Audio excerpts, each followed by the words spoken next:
Hi everyone, this is your minimalist Malayali and welcome to our channel. ഇന്ന് നമ്മൾ discuss ചെയ്യുന്നത് പുതിയ അമ്മമാർക്ക് എങ്ങനെ സമയം മാനേജ് ചെയ്യാനായിട്ട് ഹെൽപ്പ് ചെയ്യാം എന്നുള്ളതിനെ കുറിച്ചാണ്. Time management tips for new moms.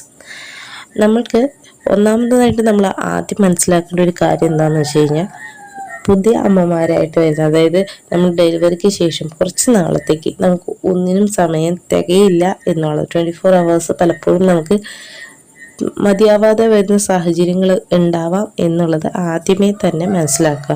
നമ്മളുടെ ഒരു ലൈഫ് എന്ന് പറയുന്നത് പിക്ചർ പെർഫെക്റ്റ് ആയിരിക്കില്ല കുറച്ച് നാളത്തേക്ക് എന്നുള്ളത് ആദ്യമേ ആക്സെപ്റ്റ് ചെയ്യാം. Be prepared. മെൻ്റൽ പ്രിപ്പറേഷൻസ് എപ്പോഴും വളരെ ഇമ്പോർട്ടൻ്റ് ആണ്. നമ്മളെപ്പോഴും ഭക്ഷണത്തെക്കുറിച്ച്, നമ്മളുടെ ഫിറ്റ്നസ്സിനെ കുറിച്ച്, അല്ലെങ്കിൽ നമ്മൾ എന്തൊക്കെ ഫുഡുകൾ കഴിക്കണം എന്നുള്ളത് പലപ്പോഴും നമ്മൾ ശ്രദ്ധിക്കുന്ന ഒരു കാര്യമാണ്. അതുപോലെ തന്നെ നമ്മൾ ശ്രദ്ധിക്കേണ്ട വേറൊരു കാര്യം, നമ്മുടെ മെൻ്റൽ സ്റ്റേറ്റ്. കുറച്ച് നാളത്തേക്ക് നമ്മളുടെ ബോഡിയിലായാലും നമ്മുടെ ഹോർമോൺസിലായാലും ഒരുപാട് മാറ്റങ്ങൾ ഉണ്ടാവും. നമ്മുടെ പുതിയ എൻവയോൺമെൻറ്റായിട്ട് നമുക്ക് അഡ്ജസ്റ്റ് ചെയ്യാനും നമ്മുടെ കുഞ്ഞിനെ അഡ്ജസ്റ്റ് ചെയ്യാനും കുറച്ച് സമയം വേണം എന്നുള്ളത് ആദ്യമേ തന്നെ നമ്മൾ മനസ്സിലാക്കി കഴിഞ്ഞാൽ ഒരുപാട് കാര്യങ്ങൾക്കൊക്കെ, ഒരുപാട് പ്രശ്നങ്ങൾക്കൊക്കെ നമുക്ക് അറുതി വരുത്താൻ പറ്റും. ഒന്നാമത്തത്, നമ്മളെ ഏറ്റവും കൂടുതൽ ഗിൽറ്റ്, അല്ലെങ്കിൽ നമുക്ക് ഏറ്റവും കൂടുതൽ വിഷമം തോന്നുന്നത് നമ്മുടെ ബോഡിയിലുണ്ടാകുന്ന കുറേ മാറ്റങ്ങളാണ്. അത് നിങ്ങളൊന്ന് ചിന്തിക്കുക. നമ്മുടെ ബോഡി ഷേപ്പിലായാലും നമ്മുടെ ബോഡിയിൽ ഉണ്ടായിരിക്കുന്ന ഈ മാറ്റങ്ങൾ നമുക്ക് ഭഗവാൻ തന്നിരിക്കുന്ന, ദൈവം തന്നിരിക്കുന്ന ഒരു അനുഗ്രഹമായിട്ട് കാണുക. നമ്മുടെ കുഞ്ഞിനെ നമ്മൾ 9 മാസം നമ്മൾ ഗർഭം ധരിച്ച് നമുക്ക് പുറത്ത് കൊണ്ടുവരാനായിട്ടുള്ള മാറ്റങ്ങളാണ് നമ്മുടെ ശരീരത്തുണ്ടായിരിക്കുന്നത്. അതുകൊണ്ട് നമ്മളുടെ ശരീരത്തിന് അതിൻ്റേതായ ടൈം കൊടുക്കുക, ഒന്ന് ഹീലാവാനായിട്ട്. മറ്റുള്ളവർ ചെയ്യുന്നത് അതല്ലെങ്കിൽ വേഗം തന്നെ ഷേപ്പിലേക്ക് തിരിച്ചു വരണം, അതിനുവേണ്ടി കുറേ പട്ടിണി കിടക്കാനോ അല്ലെങ്കിൽ ഒരുപാട് ശരീരത്തിന് താങ്ങാത്ത രീതിയിൽ എക്സസൈസ് ചെയ്യാനോ ഒന്നുമല്ല ശ്രമിക്കേണ്ടത്. Take your own time. നമ്മുടെ ബോഡിക്ക് ഹീലാവാനായിട്ട്, നമ്മുടെ ബോഡിക്ക് അതിൻ്റെ മുറിവുകൾ ഉണങ്ങാനും, ആ ഒരു നമ്മൾ ജീവനോടെ ഉണ്ട്, അല്ലെങ്കിൽ നമ്മളുടെ ബോഡീനെ നമ്മൾ തന്നെ സപ്പോർട്ട് ചെയ്തില്ലെങ്കിൽ വേറെ ഒരാളും പുറത്തുനിന്ന് വന്ന് സപ്പോർട്ട് ചെയ്യാനില്ല. അതുകൊണ്ട് നമ്മളുടെ ഈ ജേണിയിൽ ഒരുപാട് മാറ്റങ്ങളും ഒരുപാട് മൂഡ് സ്വിങ്സും അതുപോലെ തന്നെ നമുക്കൊരുപാട് അഡ്ജസ്റ്റ്മെൻറ്റ് ഇഷ്യൂസും ഒക്കെ വരുന്ന സമയമാണ് ഈ സ്റ്റാർട്ടിങ് പീരീഡ് എന്ന് പറയുന്നത്. അത് മനസ്സിലാക്കാം. ഇനി നമുക്ക് ഒറ്റ രാത്രി കൊണ്ട് നമ്മൾ അമ്മയാവുന്നതല്ല. നമുക്കൊരു 9 മാസത്തെ സമയമുണ്ട്. ഈ 9 മാസത്തിനുള്ളിൽ നമ്മുടെ മെൻ്റൽ പ്രിപ്പറേഷൻസ് വളരെ ഭംഗിയായിട്ട് നടത്തുക. എന്നെ ഹെൽപ്പ് ചെയ്ത 2 യൂട്യൂബ് ചാനൽ എന്ന് പറയുന്നത്, അന്ന് മോംകോം ഇന്ത്യയും അതുപോലെ തന്നെ ബ്രഹ്മകുമാരി ശിവാനി ദീദിയുടെയും ഡോക്ടർ നികിത ഇവരുടെ ഒരു ഗർഭസംസ്കാരം എന്ന് പറഞ്ഞിട്ട് ഒരു സീരീസ് ഉണ്ട്. നമുക്ക് യൂട്യൂബിൽ നോക്കിയാൽ അറിയാം. അപ്പോൾ അതനുസരിച്ചാണ് എൻ്റെ ഗർഭകാലത്ത് എന്നെ ഹെൽപ്പ് ചെയ്തതും അതിനനുസരിച്ച് എനിക്ക് എൻ്റെ കാര്യങ്ങൾ പ്രിപ്പയർ ചെയ്യാനായിട്ട് എനിക്ക് സമയം കിട്ടിയിരുന്നത്. രണ്ടാമത്തെ കാര്യം, അവോയ്ഡ് നെഗറ്റീവ് പീപ്പിൾ. നമ്മൾ ഡെലിവറി കഴിഞ്ഞ് നമ്മളെ കാണാൻ വരുന്ന കുറച്ച് ദിവസത്തേക്ക് നമ്മളെ കാണാനായിട്ട് വിസിറ്റേഴ്സിനെ അലൗഡ് ആക്കാതിരിക്കുക. എൻ്റെ ഫസ്റ്റ് ഡെലിവറിയിൽ എൻ്റെ കുഞ്ഞിന് കുറച്ച് കോംപ്ലിക്കേഷൻസ് ഉണ്ടായിരുന്നു. സെക്കൻഡ് ഡെലിവറിയുടെ സമയം കോവിഡ് കാലമായതുകൊണ്ട് തന്നെ അധികം വിസിറ്റേഴ്സ് ഉണ്ടായിരുന്നില്ല. ആദ്യമൊക്കെ ഞാൻ വിചാരിക്കും, ദൈവമേ എന്നെ കാണാൻ ആരും വന്നില്ല, എനിക്ക് ഭയങ്കര വിഷമമായിപ്പോയി. എന്താ പറയുക, അയ്യോ എന്നെ കാണാനോ എൻ്റെ കുഞ്ഞിനെ കാണാനോ ആരും വന്നില്ലല്ലോ, ആർക്കും വരാൻ പറ്റിയില്ലല്ലോ. പക്ഷേ ഇന്നത് ചിന്തിക്കുമ്പോൾ അതായിരുന്നു ഞങ്ങൾക്ക് കിട്ടിയിരിക്കുന്ന ഏറ്റവും നല്ല അനുഗ്രഹം എന്ന് തോന്നുന്നു. കാരണം എന്താണെന്നറിയോ, ആ സമയത്ത് ഒരുപാട് വിസിറ്റേഴ്സ്, ഇപ്പോൾ ബന്ധുക്കളായിക്കോട്ടെ, കൂട്ടുകാരായിക്കോട്ടെ, നാട്ടുകാരായിക്കോട്ടെ, ഈ എല്ലാവരും വരുമ്പോൾ നമുക്കൊരു പ്രോപ്പർ റെസ്റ്റ് കിട്ടില്ല. അതോടൊപ്പം നമ്മളിപ്പോൾ നോക്കാനായിട്ട് നമ്മളുടെ അമ്മയോ അമ്മായിമ്മയോ സഹോദരിമാരോ ആരാണോ ഉള്ളത് അവർക്കും പ്രോപ്പർ റെസ്റ്റ് കിട്ടില്ല. അവർക്ക് നമ്മളെ നോക്കണം, വരുന്നവരെ സൽക്കരിക്കണം. അപ്പോൾ അതിന് ഒരു ബുദ്ധിമുട്ടാണ് ഈ സംഭവം എന്നുള്ളത് എനിക്ക് മനസ്സിലായത് എൻ്റെ ഡെലിവറിക്ക് ശേഷമാണ്. ഇപ്പോൾ ചിന്തിക്കുമ്പോൾ എനിക്ക് തോന്നുന്നു, എൻ്റെ ലൈഫിൽ എൻ്റെ ഡെലിവറി സമയത്ത് ഏറ്റവും നല്ലൊരു കാര്യം എന്ന് പറയുന്നത് ആ സമയത്ത് വിസിറ്റേഴ്സ് ആരും ഉണ്ടായിരുന്നില്ല എന്നുള്ളതാണ്. പിന്നെ അതിൽ വേറൊരു കാര്യം കൂടിയുണ്ട്. ചില ആളുകളുണ്ട്, ചിലർ എവിടെ ചെന്നാലും നെഗറ്റീവ് പറയുന്ന ആളുകൾ. ഇങ്ങനെയുള്ള ആളുകളെ പാടെ അവോയ്ഡ് ചെയ്യണം. അയ്യോ കൊച്ചിന് പാലില്ലേ, എന്തെങ്കിലും കൊച്ചിട്ട് കറുത്തു പോയേ, അയ്യോ ഈ കുട്ടിക്ക് ഞാൻ വിചാരിച്ചത്ര മുടിയില്ല. ഇങ്ങനെയുള്ള ആളുകൾ ചിലപ്പോൾ നിങ്ങളുടെ ബന്ധുക്കളായിരിക്കാം, നിങ്ങളുടെ അമ്മായിമ്മയായിരിക്കാം, നിങ്ങളുടെ അയൽവക്കക്കാരായിരിക്കാം. ഇങ്ങനെയുള്ള ആളുകളെ പരമാവധി കുറച്ച് ദിവസത്തേക്കെങ്കിലും, അറ്റ്ലീസ്റ്റ് കുറച്ച് നാളത്തേക്കെങ്കിലും നമ്മളുടെ അടുത്തേക്ക് അടുപ്പിക്കാതിരിക്കുക. കാരണം ഇവർ ഈ പറയുന്ന മക്കൾ, അയ്യോ മോളാകെ തടിച്ചു പോയല്ലോ, എന്തൊരു വണ്ണം വെച്ച്, അല്ലെങ്കിൽ അയ്യോ ഇത് പ്രസവം കഴിഞ്ഞിട്ടും വലിയ മാറ്റമൊന്നും വന്നില്ലല്ലോ, ഇത് ഉണങ്ങിപ്പോയല്ലോ, ഞങ്ങളൊക്കെ പ്രസവരക്ഷ ചെയ്തിട്ട് ഭയങ്കര വണ്ണം വെച്ച് ഞങ്ങൾ നല്ല ആരോഗ്യവതികളായിട്ടാണ് തിരിച്ചു വന്നതെന്നൊക്കെ പറയുന്ന ആളുകളുണ്ട്. എനിക്കത് കമൻസ് കേട്ടിട്ടുണ്ട്. കാരണം എൻ്റെ സെക്കൻഡ് ഡെലിവറി കഴിഞ്ഞപ്പോഴും എനിക്ക് വലിയ എൻ്റെ ബോഡിയിൽ വലിയ മാറ്റങ്ങളൊന്നും ഉണ്ടായില്ല. അതെന്ന് വെച്ച് കഴിഞ്ഞാൽ എൻ്റെ ഫുഡ് കൺട്രോൾഡ് ആയിരുന്നു, നല്ല ഹെൽത്തി ആയിട്ട് ഒരുപാട് ചോറൊന്നും വലിച്ചു വാരി കഴിക്കാൻ എനിക്ക് തോന്നിയിട്ടുമില്ല, ഞാൻ കഴിച്ചില്ല. അതുകൊണ്ട് തന്നെ ഞാൻ ഒരുപാട് വെയിറ്റ് എനിക്ക് കൂടിയിട്ടൊന്നും ഉണ്ടായിരുന്നില്ല. അപ്പോൾ ഈ പറയുന്ന ആളുകൾ കുറച്ച് എങ്കിലും നമ്മളെ ഇൻസെക്യൂർഡ് ആക്കുന്ന, അല്ലെങ്കിൽ നമുക്ക് നമ്മളിൽ തന്നെ ഒരു കോൺഫിഡൻസ് ഇല്ലാണ്ടാക്കുന്ന ആളുകളാണ്. അപ്പോൾ ഇങ്ങനെയുള്ള ആളുകളെ അവോയ്ഡ് ചെയ്യുക എന്നുള്ളതാണ് രണ്ടാമത്തെ കാര്യം. മൂന്നാമത്തെ കാര്യം, ടേക്ക് ഹെൽപ്പ്. കുറച്ച് ഒരു 3 ആഴ്ചയ്ക്കെങ്കിലും നമ്മളുടെ ബോഡിക്ക് പ്രോപ്പർ റെസ്റ്റ് വേണം. അത് നോർമൽ ഡെലിവറിയുടെ കേസാണ് ഞാൻ പറയുന്നത്. ചിലർക്ക് സിസേറിയനൊക്കെ ആണെങ്കിൽ അതിൽ കൂടുതൽ സമയം നമ്മളുടെ റെസ്റ്റ് വേണം. ഈ റെസ്റ്റിംഗ് പീരീഡ് എന്ന് പറയുന്നത് നമ്മുടെ ലൈഫിലെ ഏറ്റവും ഇമ്പോർട്ടൻ്റ് ആയിട്ടുള്ള സമയമാണ്. ചിലർക്ക് ഈ സമയത്തായിരിക്കും കുറച്ച് റെസ്റ്റ് കിട്ടുന്നത്, ഇതിന് ശേഷം നമുക്ക് ചിലപ്പോൾ റെസ്റ്റേ ഉണ്ടാവില്ല.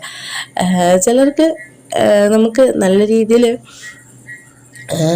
റെസ്റ്റ് എന്ന് പറയുമ്പോൾ കിടന്ന കിടപ്പ് കിടക്കാനല്ല പറയാം. ചില അമ്മമാരൊക്കെ നമ്മളെ പുറത്തേക്ക് ഇറക്കാൻ സമ്മതിക്കില്ല, അവിടെ കിടന്നോന്ന് പറയും. അതല്ല, റെസ്റ്റ് എന്ന് പറയുമ്പോൾ നമ്മളുടെ ഈ ശരീരത്തിലും നമ്മളുടെ മൈൻഡിലും ഉണ്ടാകുന്ന ഈ മാറ്റങ്ങളോട് അഡ്ജസ്റ്റ് ചെയ്യാനായിട്ടും അതിന് വേണ്ടിയിട്ട് നമുക്ക് പ്രോപ്പറായിട്ട്, അതായത് ഫിസിക്കലിയും മെൻ്റലിയും നമ്മൾക്ക് പ്രിപ്പയർ ചെയ്യാനായിട്ട് കുറച്ച് സമയം വേണം.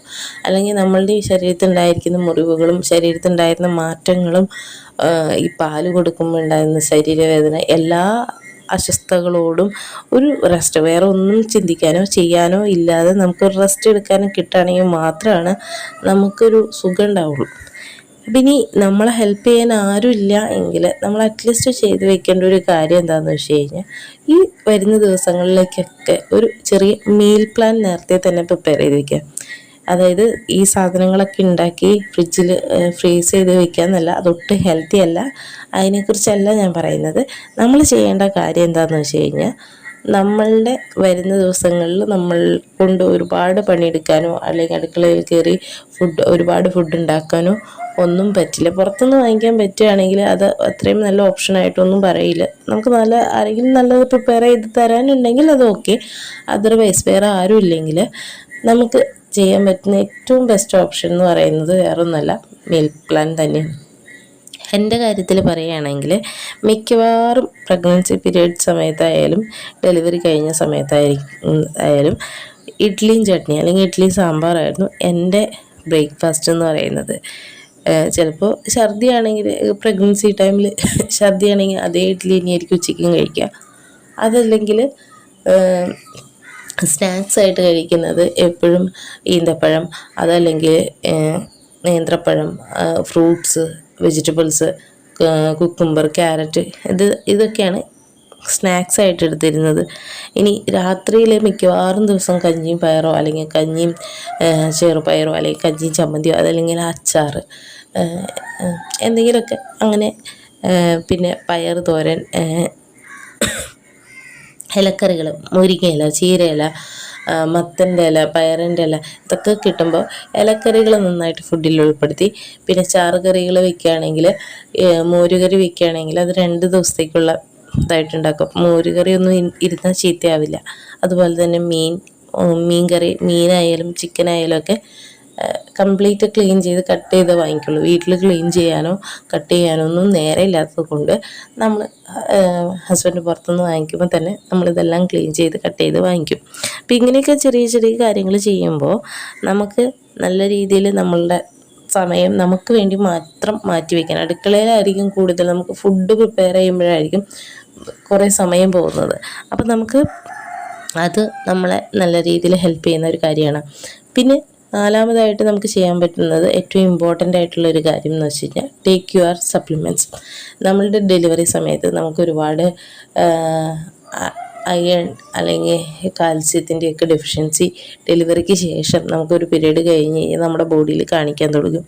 അപ്പോൾ മരുന്നെടുക്കുന്നതിനേക്കാളും നല്ലതാണ് നമ്മൾ ഈ സമയത്ത് എടുക്കുന്നത്. അപ്പോൾ നമുക്ക് എന്തായാലും കുഞ്ഞുങ്ങൾക്ക് അവരുടെ അയൺ സപ്ലിമെൻറ്റും വിറ്റമിൻ ഡി സപ്ലിമെൻറ്റും ഒക്കെ, അതായത് ഡ്രോപ്സൊക്കെ കൊടുക്കാനുണ്ടാവും.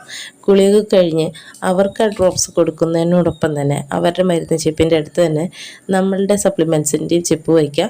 ഇവർക്ക് ഈ ഡ്രോപ്സ് കൊടുത്ത് അവിടെ തിരിച്ച് വയ്ക്കുന്ന സമയത്ത് തന്നെ നമ്മളുടെ മരുന്നുകളെടുത്ത് നമ്മൾ കഴിക്കുക. ഇത് ഒരു ശീലമാക്കിയില്ലെങ്കിൽ നമുക്കെപ്പോഴും നമ്മൾ മറന്നു പോകുന്നൊരു കാര്യമാണ്. അപ്പോൾ അറ്റോമിക് ഹാബിറ്റ്സ് എന്ന് പറയുന്നൊരു പുസ്തകത്തിൽ ജെയിംസ് ക്ലിയർ പറയുന്ന, അതിൻ്റെ ഓഥറാണ് ജെയിംസ് ക്ലിയർ. അദ്ദേഹം പറയുന്നൊരു വാക്കുണ്ട്, ഏതെങ്കിലും ഒരു എക്സിസ്റ്റിങ്, അതായത് ഓൾറെഡി ഉള്ള ഏതെങ്കിലും ഒരു ശീലത്തിൻ്റെ കൂടെ നമ്മൾ പുതിയ ശീലം ചേർക്കുകയാണെങ്കിൽ നമുക്കതൊരു വലിയ ബുദ്ധിമുട്ടായിട്ട് തോന്നില്ല.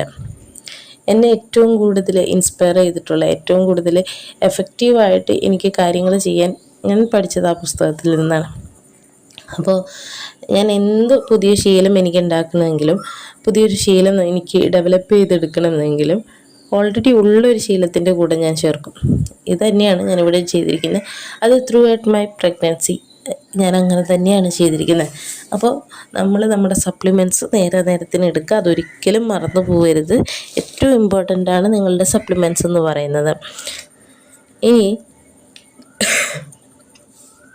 അഞ്ചാമതായിട്ട് സ്മോൾ ബട്ട് സിമ്പിൾ ഹാബിറ്റ്സ്. നമുക്ക് എപ്പോഴും വേണ്ടത് ചെറുതാണെങ്കിലും നല്ല പവർഫുള്ളായിട്ടുള്ള ശീലങ്ങൾ ഡെവലപ്പ് ചെയ്തെടുക്കുക എന്നുള്ളതാണ്. അത് നമ്മളുടെ പ്രഗ്നൻസിയുടെ ആരംഭം മുതൽ നമുക്ക് ഹെൽത്തി ആയിട്ടുള്ള ഹാബിറ്റ്സ് ഉണ്ടെങ്കിൽ അത് നമ്മളെ ഒരുപാട് രീതിയിൽ ഹെൽപ്പ് ചെയ്യും. ഇപ്പോൾ രാവിലെ ഹസ്ബൻഡ് കുഞ്ഞുങ്ങളെ എഴുന്നേൽക്കുന്നതിന് മുൻപ് തന്നെ എഴുന്നേൽക്കും. അവർ എഴുന്നേൽക്കുന്നതിനേക്കാൾ 1 മണിക്കൂർ മുന്നേ എഴുന്നേറ്റ് കഴിഞ്ഞ് കഴിഞ്ഞാൽ നമുക്ക് കിച്ചണിലായാലും ഒരുപാട് സമയം നമുക്ക് കിട്ടും. അതായത് വീട്ടിലെ കാര്യങ്ങൾ അത്യാവശ്യം അടക്കി ഒതുക്കി പറക്കി വയ്ക്കാനായിട്ട് നമുക്ക് കുറച്ച് സമയം കിട്ടും. അപ്പോൾ ഇവർ എഴുന്നേൽക്കുന്നതിൻ്റെ ഒപ്പം നമ്മൾ എഴുന്നേറ്റിട്ട് കാര്യങ്ങൾ ചെയ്യാൻ നിന്ന് കഴിഞ്ഞാൽ ചിലപ്പോൾ നമ്മൾ ഭയങ്കര സ്ട്രെസ്ഡായി പോവും. അതേസമയം അവരൊക്കെ ഒരു 6 മണി 7 മണിക്കാണ് എഴുന്നേൽക്കുന്നതെങ്കിൽ നിങ്ങളൊരു 5 മണി 4:30 ഈ സമയത്ത് എഴുന്നേൽക്കുകയാണെങ്കിൽ നമുക്ക് നമ്മളുടെ വീട് അറ്റ്ലീസ്റ്റ് ഒന്ന് കിച്ചണിൽ അത്യാവശ്യം ലഞ്ച് വരെയുള്ള ചോറും കറികളും ഹസ്ബൻഡിന് കൊണ്ടുപോകാനുള്ളതും കുട്ടികൾക്ക് കൊണ്ടുപോകാനും, നമുക്ക് നമ്മളുടെ ഹസ്ബൻഡിൻ്റെ അടുത്തുനിന്നും അല്ലെങ്കിൽ നമ്മളുടെ അമ്മമാരോ ആരെങ്കിലുമൊക്കെ വരുമ്പോൾ ഹെൽപ്പ് ചോദിക്കാം. അല്ലെങ്കിൽ വീട്ടിൽ ഹസ്ബൻഡിനോട് കറികൾക്ക് അരിയാൻ സഹായിക്കാൻ പറയാം. അദ്ദേഹം അതിനുള്ള സപ്പോർട്ടീവായിട്ടുള്ള ഹസ്ബൻഡാണെങ്കിൽ നമുക്ക് അവരോട് ഹെൽപ്പ് ചോദിക്കാവുന്നതുള്ളൂ. ഇനി അവർ എഴുന്നേൽക്കുന്നതിനേക്കാളും മുൻപ് നമ്മളിതെല്ലാം പ്രിപ്പയർ ചെയ്ത് വെക്കുക എന്ന് പറയുന്നത് എന്തുകൊണ്ടാണെന്ന് വെച്ച് കഴിഞ്ഞാൽ നമുക്ക് അവർ എഴുന്നേറ്റ് കഴിഞ്ഞാൽ പിന്നെ നമ്മുടെ ശ്രദ്ധ ഫുള്ളും നമുക്ക് ചിലപ്പോൾ അവരിലേക്ക് പോകേണ്ടി വരും. ഇപ്പോൾ ഹസ്ബൻഡ് ജോലിക്ക് പോയി കഴിഞ്ഞ് കഴിഞ്ഞാൽ നമുക്ക് അവരെ വെച്ചുകൊണ്ട് നെട്ടോട്ടം ഓടുന്നതിനേക്കാളൊക്കെ ഭയങ്കര എഫക്റ്റീവാണ് ഇവരെല്ലാവരും എഴുന്നേൽക്കുന്നതിന് 1 മണിക്കൂർ മുന്നെങ്കിൽ നമ്മൾ എഴുന്നേൽക്കാം. അപ്പോൾ നമുക്ക് അതിനിടയിൽ നമുക്ക് ചിലപ്പോൾ ഉറക്കം വരും ഇല്ലേ. നമ്മളെ കുഞ്ഞുങ്ങൾ ഉറങ്ങുമ്പോൾ ആ സമയത്ത് അവരുടെ ഒപ്പം നമുക്ക് കുറച്ച് സമയം നമുക്ക് ഉറങ്ങാനും കിട്ടും. അപ്പോൾ അങ്ങനെ നമ്മൾ ഒന്ന് ചെറുതായിട്ടൊന്ന് ഉറങ്ങി എഴുന്നേൽക്കുമ്പോൾ പിന്നെയും നമ്മുടെ ബോഡി നല്ല സുഖമുള്ള നമുക്കൊരു എന്താ പറയുക, നമ്മൾ വീണ്ടും ഉയർത്തി എഴുന്നേറ്റൊരു ഫീല് നമുക്ക് കിട്ടും. ഞാനങ്ങനെ ചെയ്തിരുന്നത് ഇപ്പോൾ ഞാൻ അതിനെ പറയുന്നത് പവർ നാപ്പ് എന്നാണ്. അതായത് ഒരു അരമണിക്കൂർ, ഒരു 15 മിനിറ്റ്, ഒരു അരമണിക്കൂറെങ്കിലും മാക്സിമം ഞാൻ കുഞ്ഞുങ്ങൾ ഉറങ്ങുമ്പോൾ, കുഞ്ഞിൻ്റെ കൂടെ നമ്മൾ ഉറങ്ങുമ്പോൾ അവരും നന്നായിട്ട് ഉറങ്ങും. എപ്പോഴും അവർ ഉറങ്ങുമ്പോൾ അവരുടെ കൂടെ കിടന്ന് ഉറങ്ങാമെന്നല്ല, നമ്മളുടെ പണികളൊക്കെ ഒന്ന് ഒതുങ്ങിയിട്ടെന്നല്ല, നമ്മൾക്ക് ക്ഷീണം ഒരുപാട്, നമ്മളെ ബോഡി ടയേർഡാണ് എങ്കിൽ നിങ്ങളൊന്നും ചെയ്യണ്ട. കൊച്ചുറങ്ങുന്നുണ്ടോ, കൊച്ചിൻ്റെ കൂടെ കിടന്നുറങ്ങും. മറ്റുള്ളവർ എന്ത് പറയുന്നു നോക്കണ്ട. ചിലപ്പോൾ കാരണന്മാരൊക്കെയുള്ള വീട്ടിലാണെങ്കിൽ അവർ ചിലപ്പോൾ ചീത്ത പറയും. പക്ഷെ അവർക്കറിയില്ലല്ലോ നമ്മളുടെ ബോഡിയിലുണ്ടാകുന്ന മാറ്റങ്ങൾ, നമ്മളുടെ ബോഡിയിലുണ്ടാകുന്ന ബുദ്ധിമുട്ട്. അപ്പോൾ എല്ലാവരും എഴുന്നേൽക്കുന്നതിനേക്കാളും കുറച്ച് സമയം മുൻപേ എഴുന്നേൽക്കുക. അതുപോലെ തന്നെ കുഞ്ഞുറങ്ങുമ്പോൾ കുഞ്ഞിൻ്റെ കൂടെ കുറച്ച് സമയം നമ്മൾ ഉറങ്ങാം. അപ്പോൾ നമ്മളുടെ മൊത്തം ഡേയിൽ നമുക്കതൊരു റീഫ്രഷ്മെൻ്റ് ആയിട്ട് കിട്ടും. പിന്നെ നമുക്ക് ചെയ്യാൻ പറ്റുന്നത് നമ്മളുടെ വീട്ടിൽ ബോക്സസ് വയ്ക്കുക. അതായത് കാർഡ്ബോർഡ് ബോക്സസ് ആയിക്കോട്ടെ, അല്ലെങ്കിൽ ഏതെങ്കിലും പ്ലാസ്റ്റിക്കിൻ്റെയോ എന്തെങ്കിലും ബോക്സുകൾ വയ്ക്കുക. അപ്പോൾ നമുക്ക് അത്യാവശ്യം വേണ്ട സാധനങ്ങളൊക്കെ, ഇപ്പോൾ നമുക്ക് വീട്ടിലേക്ക് ആരെങ്കിലുമൊക്കെ പെട്ടെന്ന് വിസിറ്റേഴ്സ് വരികയാണ്, അല്ലെങ്കിൽ നമുക്ക് തന്നെ നമ്മുടെ വീട് ഭംഗിയായിട്ട് ഇരിക്കാൻ തോന്നുകയാണെങ്കിൽ, നമുക്കെല്ലാം ഒന്ന് അടക്കി പറക്കി വെക്കാനായിട്ട് സമയമില്ലെങ്കിൽ അത്യാവശ്യം ഒരു ബോക്സ് ഡൈനിങ് ടേബിളിൻ്റെ താഴെ വയ്ക്കുക. ഡൈനിങ് ടേബിളിൽ ഇപ്പോൾ ചിലവർ എല്ലാവരും കൊണ്ട് എല്ലാ സാധനങ്ങളും ചിലപ്പോൾ ഡൈനിങ് ടേബിളിൽ വയ്ക്കും. നമ്മൾ വേഗം അതൊക്കെ ഒന്ന് പറക്കി ആ ബോക്സിലേക്ക് ഇട്ട് വയ്ക്കാം. അതുപോലെ തന്നെ കുഞ്ഞുങ്ങളുടെ കളിപ്പാട്ടങ്ങൾ, ഇപ്പം ഇളയ ആളുണ്ടെങ്കിൽ മൂത്ത ആളെ നോക്കണം എന്നുണ്ടെങ്കിൽ അവർ ചിലപ്പോൾ കളി കഴിഞ്ഞ് കഴിഞ്ഞാൽ അത് മുഴുവൻ അവിടെ ഇട്ടിട്ട് പോകും. നമുക്കിതെല്ലാം പറക്കി വയ്ക്കാൻ ചിലപ്പോൾ സമയം കിട്ടില്ല. അപ്പോൾ അവിടെ ഒരു ബോക്സ് വെച്ചിട്ട് അവരോട് പറയുക, കളി കഴിയുമ്പോൾ ഇതിലേക്ക് എടുത്തിട്ടോളൂ മോനെ എന്ന് പറഞ്ഞു കഴിഞ്ഞാൽ ചിലപ്പോൾ അവരത് ചെയ്യും. ചെറുപ്പത്തിലേ അവരത് ശീലമാക്കി കഴിഞ്ഞാൽ ഓട്ടോമാറ്റിക്കലി അത് ചെയ്തോളും. രാവിലെ നമ്മൾ കുക്കിങ്ങും കാര്യങ്ങളൊക്കെ ചെയ്യുന്നതിൻ്റെ ഒപ്പം തന്നെ നമ്മളുടെ വീടിൻ്റെ ഉമ്മറം നമ്മൾ ക്ലീൻ ചെയ്തിടാൻ ശ്രമിക്കുക. കാരണം എന്ന് വെച്ച് കഴിഞ്ഞാൽ പെട്ടെന്ന് നമ്മളുടെ വീട്ടിലേക്ക് ആരെങ്കിലും വരികയാണെങ്കിൽ first impression is the best impression എന്ന് പറയും. അപ്പോൾ നമുക്ക് ഏറ്റവും സിമ്പിളായിട്ട് ചെയ്യാൻ പറ്റുന്നത് നമ്മളുടെ ഉമ്മറത്ത് രാവിലെ അല്ലെങ്കിൽ വീടിൻ്റെ എൻട്രൻസിൽ ഒരുപാട് ചെരുപ്പുകൾ കൂട്ടിയിടാനോ അങ്ങനെയുള്ള കാര്യങ്ങൾക്ക് നിൽക്കാതെ അതൊന്ന് ജസ്റ്റ് അവിടെ നിന്ന് ക്ലീനാക്കി ചെരുപ്പുകളൊക്കെ ഒന്ന് ഓർഡറാക്കി വെച്ച് ജസ്റ്റ് നമുക്കൊരു 5 to 10 മിനിറ്റ്സേ അതിന് വേണ്ടു. അവിടെ നിന്ന് അടിച്ച് അവിടെ നിന്ന് ക്ലീനാക്കി ഇട്ട് കഴിഞ്ഞ് കഴിഞ്ഞാൽ നമ്മളെ വീടിനൊരു പോസിറ്റീവ് എനർജി കിട്ടും. നമ്മൾ ഒരുപാട് സാധനങ്ങൾ നമ്മളുടെ വീട്ടിലേക്ക് ഈ കാലഘട്ടത്ത് കൊണ്ടുവരാതിരിക്കുക. നമുക്കായാലും കുഞ്ഞുങ്ങൾക്കായാലും കുറേ സാധനങ്ങളൊക്കെ പെർമനൻ്റായിട്ട് അത് തന്നെ വേണ്ടു. നമ്മളുടെ കുഞ്ഞിൻ്റെ സാധനങ്ങളെല്ലാം ഓർഗനൈസ് ചെയ്ത് വയ്ക്കുക. ഒരുപാട് ഓർഗനൈസും ഒരുപാട് ക്രീമും ലോഷനൊക്കെ വാങ്ങി നമ്മൾ ഉപയോഗിക്കേണ്ട ആവശ്യമില്ല. ഈ സമയത്ത് അധികം ഒന്നും കെമിക്കൽസ് നമ്മളുടെ കുഞ്ഞുങ്ങൾക്ക്, ഒട്ടും കെമിക്കൽസ് നമ്മുടെ കുഞ്ഞുങ്ങളുടെ ദേഹത്ത് ഉപയോഗിക്കാൻ പാടില്ല എന്നുള്ളതാണ്. അതുകൊണ്ട് പലരും പറയുന്ന ബ്രാൻഡ്സ് അല്ലെങ്കിൽ പലരും പറയുന്ന ആ ക്രീം നല്ലതാണ്, ഈ ക്രീം നല്ലതാണ്, ഇതൊന്നും വാങ്ങിച്ച് സമയവും കളയണ്ട, എനർജിയും കളയണ്ട. ഉള്ള സാധനങ്ങൾ വൃത്തിക്കും വെടുപ്പിനും നമ്മൾ യൂസ് ചെയ്യാൻ ശ്രമിക്കാം. അടുത്തത് എപ്പോഴും ഒരു ഡയപ്പർ ബാഗ് നമ്മൾ നമ്മുടെ കയ്യിൽ കരുതാം. അതെന്താണെന്ന് വെച്ച് കഴിഞ്ഞാൽ ഡയപ്പർ ബാഗ് എന്ന് പറയുമ്പോൾ ഒരുപാട് സാധനങ്ങൾ കൊണ്ടുപോകാനല്ല. ഒരു കുഞ്ഞിനെ നമ്മൾ പുറത്തേക്ക് കൊണ്ടുപോകുമ്പോൾ പെട്ടെന്ന് നമുക്ക് അത്യാവശ്യം വരുന്ന കുറച്ച് കാര്യങ്ങൾ നമ്മുടെ അതിൻ്റെ ഉള്ളിലുണ്ടാകും. ഞാൻ ചെയ്തിരുന്നത് എന്താണെന്ന് വെച്ചാൽ ഒരു 3-4 സിപ്പർ ബാഗ് വാങ്ങിച്ചിട്ട് അതിൽ ഒരു വലിയ ബാഗിൽ, ഒരു അത്യാവശ്യം വലുപ്പമുള്ള ബാഗിൽ അവരുടെ ഡ്രസ്സ്, ഒരു 2 ജോഡി ഡ്രസ്സ് എപ്പോഴും ഒരു കവറിലൊക്കെയിലുണ്ടാവും. അതുപോലെ തന്നെ പൊട്ടിക്കാത്ത ഒരു പാരസെറ്റമോള്, ഡോളോ അല്ലെങ്കിൽ ലെവോലി, ചുമയുടെ മരുന്ന്, പാരസെറ്റമോള്, അതുപോലെ തന്നെ ഇയർ ഡ്രോപ്സും നേസൽ ഡ്രോപ്സും, ഈ 4 കാര്യങ്ങൾ എപ്പോഴും ഒരു പാക്കറ്റ് പൊട്ടിക്കാത്തത് ഒരു സിപ്പർ ലോക്ക് ബാഗിൽ ഇട്ട് വച്ചിരിക്കും. അതുകൂടാതെ അവരുടെ ഡയപ്പേഴ്സ്, ഒരു 3-4 ഡയപ്പറും ഒരു സിപ്പർ ബാഗിലിട്ട് വെച്ചിട്ട് ഇതും അതിൻ്റെ കൂട്ടത്തിൽ വയ്ക്കും. ഇത് എന്തിനാന്ന് വെച്ച് കഴിഞ്ഞാൽ നമ്മളൊരു വിധത്തിൽ ഇത് ഭയങ്കരമായിട്ട് ഹെൽപ്പ് ചെയ്യും. നമുക്കൊരു അത്യാവശ്യത്തിന് പെട്ടെന്ന് അവർക്ക് എന്തെങ്കിലും വയ്യായോ ബുദ്ധിമുട്ടോ വന്നു, അവരും കൊണ്ട് വേഗം ആശുപത്രി പോകുമ്പോൾ ഇതെല്ലാം കൂടി പറക്കിയിട്ട് കൊണ്ടുപോകണ്ട. നമ്മൾ ഈ ബാഗ് മാത്രം എടുത്താൽ മതി. എപ്പോഴും ഈ ബാഗ് റെഡി ആയിട്ടുണ്ടാവും. ഇതിൽ ഞാൻ എൻ്റെ ഒരു ജോഡി ഡ്രസ്സ് എൻ്റെയും വയ്ക്കും. കാരണം എന്താണെന്ന് വെച്ച് കഴിഞ്ഞാൽ ഇപ്പം നമ്മളുടെ ഹോർമോണൽ ചേഞ്ചസ്, നമ്മളുടെ ബോഡിയിൽ ഒരുപാട് മാറ്റങ്ങൾ ഉണ്ടായിക്കൊണ്ടിരിക്കുന്ന സമയമാണ്. ഈ സമയത്ത് നമുക്ക് എപ്പോൾ വേണമെങ്കിലും പീരീഡ്സ് ആവാം, എപ്പോൾ വേണമെങ്കിലും നമ്മളുടെ ബ്രസ്റ്റ് മിൽക്ക്, അതായത് പാല് ഒരുപാട് നമുക്ക് ചോർന്ന് നമ്മുടെ ഡ്രസ്സിൽ മുഴുവനാവാം. എനിക്ക് പറ്റിയിട്ടുണ്ട്. അപ്പോൾ ആദ്യത്തെ തവണയൊന്നും എനിക്കിതൊന്നും അറിയില്ലായിരുന്നു. അപ്പോൾ ഒരു പുറത്ത് ആശുപത്രിയിൽ മോനെ കൊണ്ടുപോയിരുന്ന സമയത്ത്, മോൻ്റെ റെഗുലർ ചെക്കപ്പിന് പോയ സമയത്ത് എൻ്റെ മേത്ത് മുഴുവനും പാലായിട്ട് എൻ്റെ ഡ്രസ്സുമൊക്കെ ആയി. എനിക്ക് എന്താ ചെയ്യണമെന്ന് അറിയില്ല. എനിക്ക് ഭയങ്കര വിഷമം വന്നുപോയി. ജസ്റ്റ് അവൻ്റെ ടർക്കി ഇട്ടിട്ടാണ് ഞാൻ നടന്നിരുന്നത്. പിന്നീട് എപ്പോഴും ഞാൻ ഇവരുടെ ഈ ഡയപ്പർ ബാഗിൽ എൻ്റെ ഒരു കുർത്തിയും എൻ്റെ ഇന്നേഴ്സും എൻ്റെ പാഡടക്കം, സാനിറ്ററി പാഡടക്കം എനിക്കും വേണ്ടിയിട്ടുള്ളത് ഇവരുടെ ഡയപ്പർ ബാഗിൽ ഞാൻ വെച്ചിരിക്കും. ഇത് നമുക്ക് ഇമ്പോർട്ടൻ്റ്. നമ്മൾ എവിടെയെങ്കിലും പോയി ഏതെങ്കിലും സമയത്ത് നമുക്ക് ഇത് നമ്മളെ ഹെൽപ്പ് ചെയ്യും. ഏറ്റവും ഇമ്പോർട്ടൻ്റ് ആയിട്ടുള്ള ലാസ്റ്റ് ടിപ്പ് എന്ന് പറയുന്നത് avoid social media and mobile phone. അതായത് നമ്മളുടെ ഈ പുതിയ ജേണിയിൽ നമുക്ക് സോഷ്യൽ മീഡിയയുടെയോ അല്ലെങ്കിൽ മൊബൈൽ ഫോണിൻ്റെയോ അധികമൊന്നും ആവശ്യമില്ല. നമുക്ക് ആവശ്യമുണ്ട് എപ്പോഴാണ് അവരുടെ നല്ല നല്ല മൊമെൻറ്റ്സ്, നമ്മുടെ ലൈഫിലെ ഏറ്റവും ബ്യൂട്ടിഫുൾ ആയിട്ടുള്ള മൊമെൻറ്റ്സ് ക്യാപ്ചർ ചെയ്ത് വെക്കാനായിട്ട് നമുക്ക് വേണമെങ്കിൽ മൊബൈൽ ഫോൺ ഉപയോഗിക്കാം. ഈ സോഷ്യൽ മീഡിയയുടെ ഏറ്റവും വലിയ പ്രശ്നം എന്താണെന്ന് വെച്ച് കഴിഞ്ഞാൽ നമ്മളുടെ ഫ്രണ്ട്സും അവരുടെ അല്ലെങ്കിൽ നമുക്ക് ചുറ്റുമുള്ള ആളുകളുടെ കാര്യങ്ങളൊക്കെ അപ്പോൾ ഉള്ള ലൈഫ് നമുക്ക് അപ്ഡേറ്റ്സ് വരും. പക്ഷെ പലപ്പോഴും നമ്മൾ അറിയുന്നില്ല ഈ ലൈഫ് എന്ന് പറയുന്നത് റിയൽ ലൈഫാണ്, ഒറിജിനൽ ലൈഫായിരിക്കാൻ ചാൻസ് ഇല്ല. നമ്മളുടെ ഫുൾ കോൺസെൻട്രേഷൻ നമ്മുടെ പുതിയ ജേണിയിൽ മാത്രമായിരിക്കണം. എങ്ങനെ ഈ ലൈഫിനെ സുന്ദരമാക്കാം എന്നുള്ളതിനെക്കുറിച്ചായിരിക്കാം നമ്മൾ നോക്കേണ്ടത്. ഇതിനു വേണ്ടിയിട്ട് നമ്മളെ ഹെൽപ്പ് ചെയ്യുന്ന യൂട്യൂബ് ചാനൽസ് നമുക്ക് കാണാം.